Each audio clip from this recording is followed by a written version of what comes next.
Morning everyone. In today's class we are going to see Skerin's bridge. So the Skerin bridge is used to measure the capacitance value. It is also capable of measuring the dielectric loss of the capacitor in addition to its capacitance value.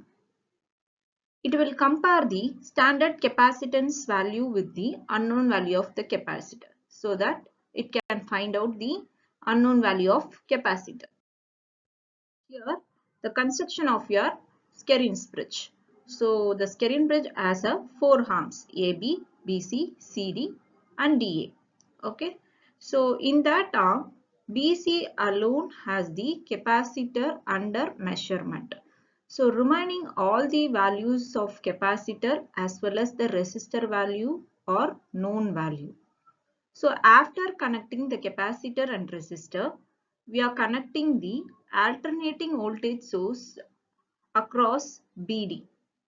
So after that, we are short circuiting our deep node for better safety of the operator since it is a high voltage apparatus. So we know that already. So under balanced condition only, we are going to find out the unknown value of the capacitor. So the under balanced condition, the value of the impedance will be like Z1 into Z3 equal to Z2 into Z4. This is common for all the AC bridges. So here we want to find out what is Z1, Z2, Z3 and Z4. So here Z1 is nothing but across AB. So here they are mentioning like C1. So you just consider this arm as first arm and the C2 is the second arm. Here it is 3 and 4. Okay. So if you have a doubt, you just compare with your previous diagram. So that is the common diagram with the Z1, Z2, Z3 and Z4 arm. This is the Skerin bridge construction. So here you know that the impedance of the C1 capacitor, we can write it as 1 divided by j omega C1. So if you are substituting j in the numerator, it can be converted to minus j divided by omega C1. Then here Z2. Z2 is in series with the C2 capacitor. So hope you remember this C2 we have to find out. This is the unknown value of the capacitor. So R plus 1 divided by j omega C2. So this j we are substituting in the numerator so that 1 divided by j can become minus j. Then Z3 is R3 directly we can substitute and Z4 is R4 in parallel with C4. So now you have to apply the parallel formula. You know that if R4 and C4 is parallel, R4 into C4 divided by R4 plus C4. So instead of C4, I'm going to substitute 1 divided by j omega C4.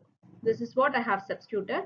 So after simplifying it, I can get this equation. This R4 into C4.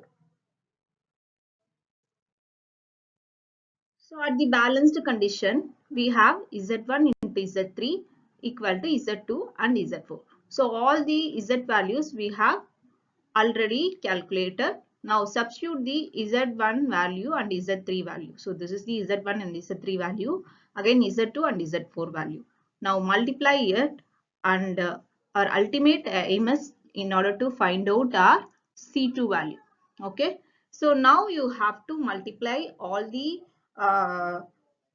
terms and you have to compare your real term with 0 as well as imaginary term with the 0. So I'm multiplying all the terms, consolidating all the imaginary and real term on the single side.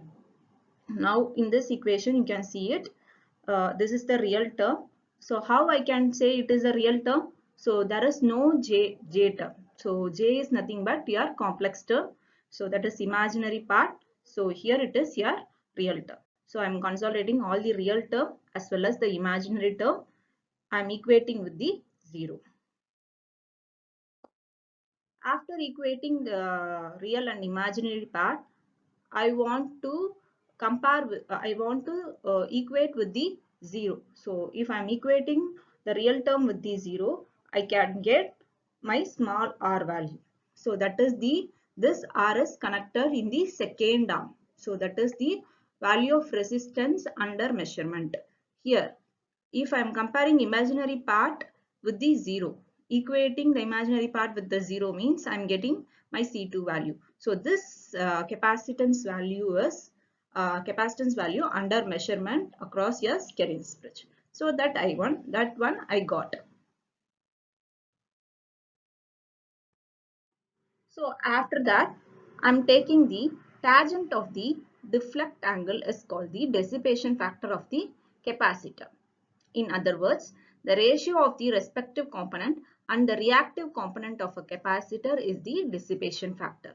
Hence, for this capacitor under measurement, we can write tan theta equal to R divided by X into C2. So here we know the value of C2. So I am substituting it so that I am getting the dissipation factor of my Skerin's bridge. Thank you.